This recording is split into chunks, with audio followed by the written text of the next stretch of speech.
will cover me. That was the first use of the magnetic pulse generator, and that was a long time ago, 40 years ago. With a magnetic pulsar, how does that work, you say? Well, simple physics again. A magnetic field imposed across an electrical conductor, fluids in the body are electrically conducting, induces an electrical current flow. That's how electricity is generated, the power plant. Electrical wires and magnets, all interacting, causes electrons to flow, electricity. Well, so the magnetic field going through the tissues creates a small electrical current.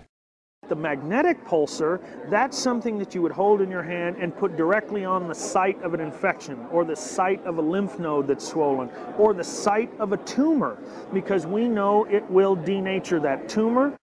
Well, with a magnetic pulsar, we can zap or knock off these guys inside the teeth and just make dramatic differences in how people feel and function. Well, after I used the magnetic pulsar on my head and neck for a while, I noticed an abrupt increase in my ability to remember things. I could remember things now I couldn't before.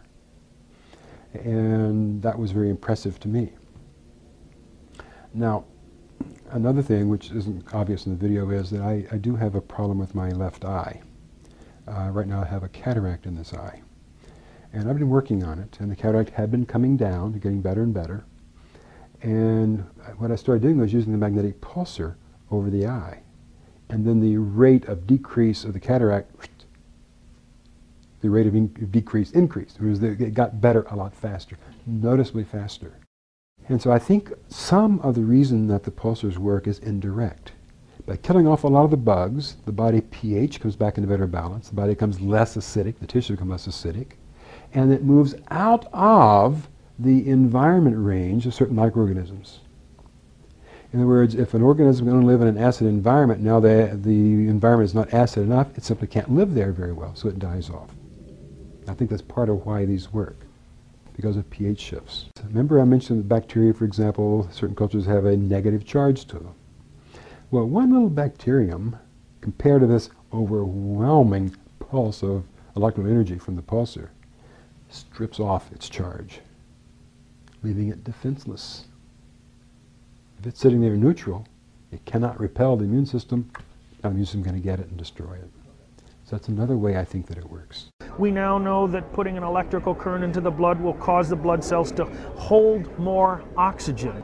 Well, that's what these new electrical devices are doing, is they're allowing the uptake of oxygen from red blood cells and from normal healthy cells. We can get things into cells better. That means we can, shall we say, hyper-nourish cells.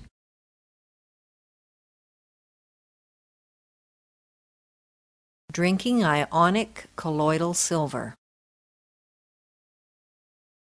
At 4 o'clock one morning 3 years ago, I woke up with the perfect solution of how to make it.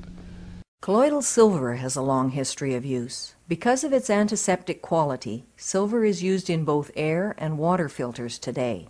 Ionic colloidal silver can easily be made at home. Silver has been known for actually thousands of years. Silver was used, as an example, silver coin was used by the pioneers. If you got water and you were not sure that the water was clean, you would put a silver coin into the canteen or to the jug of water. The silver colloid's been around for over 100 years. Used to be in pharmacies all over the country during the century. It was readily available. It's cheap. So silver has been known as a universal antibiotic. Before 1939, it was the key antibiotic of choice.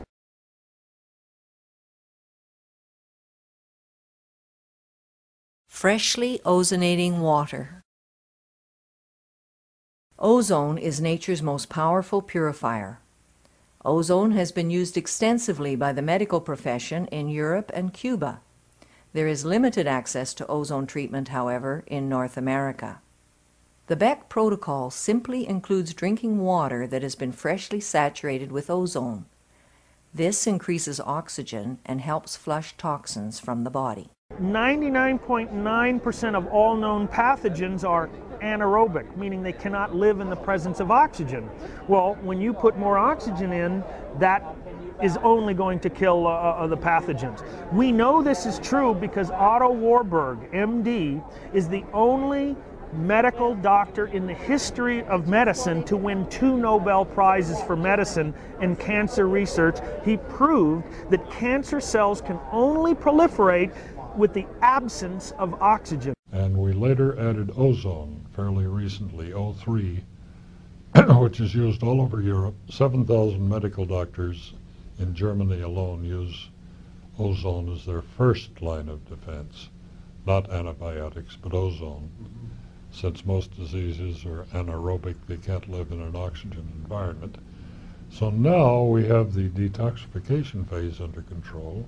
Using the Beck technology, when I introduced people to the ozone, where they were actually drinking the ozonated water, the experience that people were getting from that one introduction, in addition to the basic antioxidants that I put them on, it was incredible. I can't even begin to tell you the energy that people were experiencing. Now, they were using the ozonator as much as twice and 3 times a day, where I would ozonate about 8 to 10 ounces of water. They'd drink it in the morning.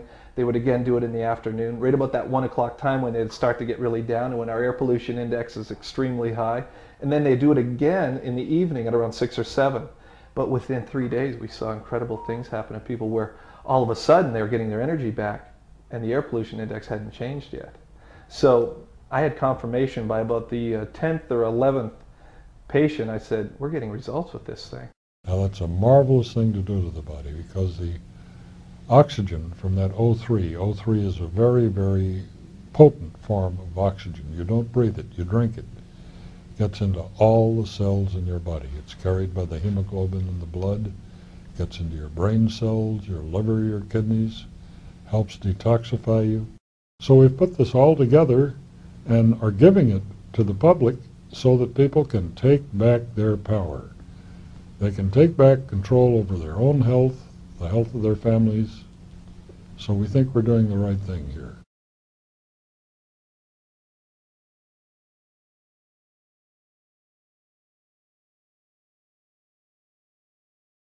So I was helping them with different nutritional therapies. And at that time, I didn't have the Beck technology.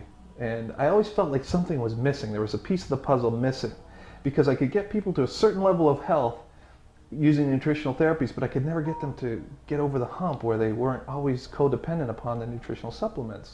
And what it seemed to do is it seemed to catapult them 3 to 4 weeks further into the program, so they now were able to get a better benefit from the supplements, and they were also able to get a better benefit from the food that they were eating. And through that technology, I've been able to expand my service for people and help them in many, many areas, from helping people with different viral infections, from simple herpes up to people suffering from HIV. Another area where I've had incredible success is in the area of people with fatigue, especially chronic fatigue, because no matter what the specific need is, the need is always to try and re-energize the body, bring the basic energy up, and at the same time try and reduce the amount of toxicity. And this type of therapy works at such a high level. I've never been so impressed by anything, and I've seen a lot of different types of therapy.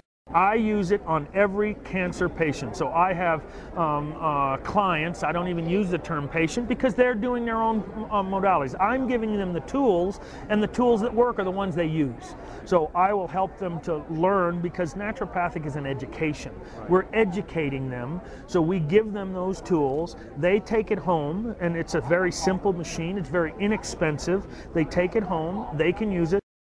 Back in February of 1998, I had come down with some debilitating symptoms, which I later found out was Epstein-Barr virus and/or chronic fatigue syndrome. Basically, I was perfectly fine one day, and then the next day I was bedridden. I had symptoms of extreme pain in my back, in my neck and my shoulders. I was tired all the time. I had problems with my joints popping. I was eating a lot. I was gaining a lot of weight. And the scariest of all was I was having problems with short and long-term memory loss. But for the most part, I was bedridden about